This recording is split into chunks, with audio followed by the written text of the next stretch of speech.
أعوذ بالله من الشيطان الرجيم. بسم الله الرحمن الرحيم.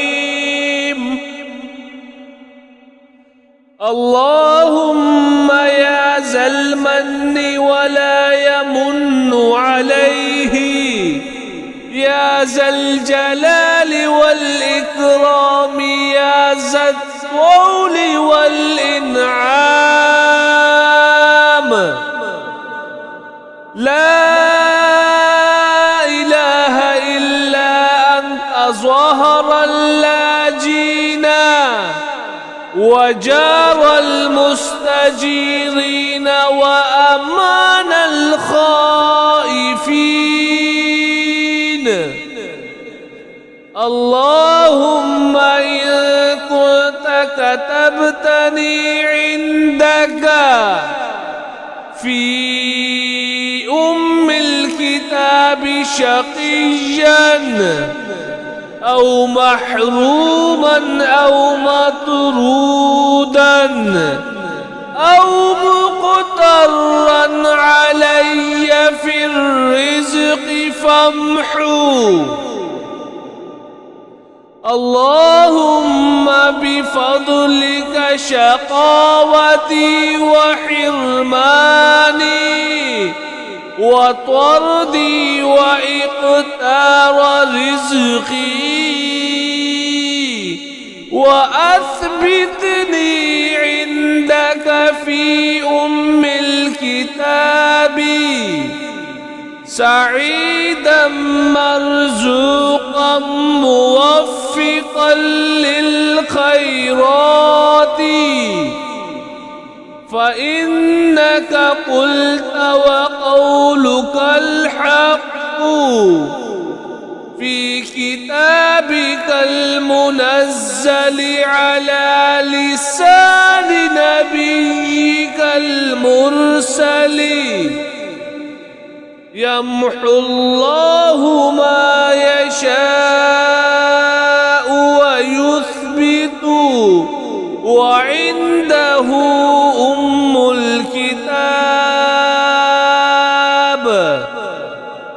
إلهي بالتجلي الأعظم في ليلة النصف من شهر شعبان المكرم التي يفرق فيها كل أمر حكيم ويبرم أن تكشف عنا من البلاء ما نعلم وما لا نعلم، وأنت به أعلم، إنك أنت الأعز الأكرم. وصلى الله على سيدنا محمد النبي الأمي وعلى آله وصحبه وسلم.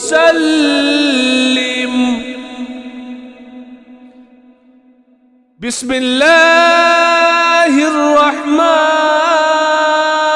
الرحيم.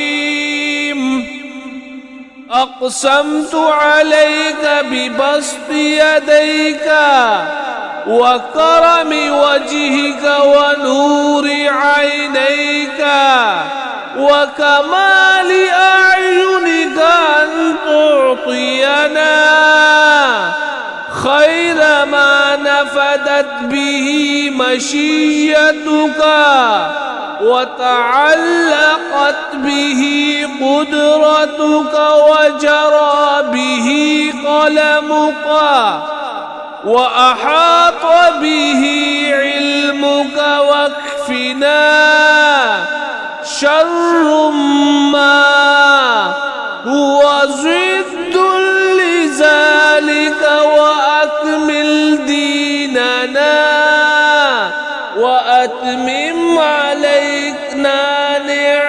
شريعتك وتولى قبض أرواحنا، بيدك حسابنا بنفسك.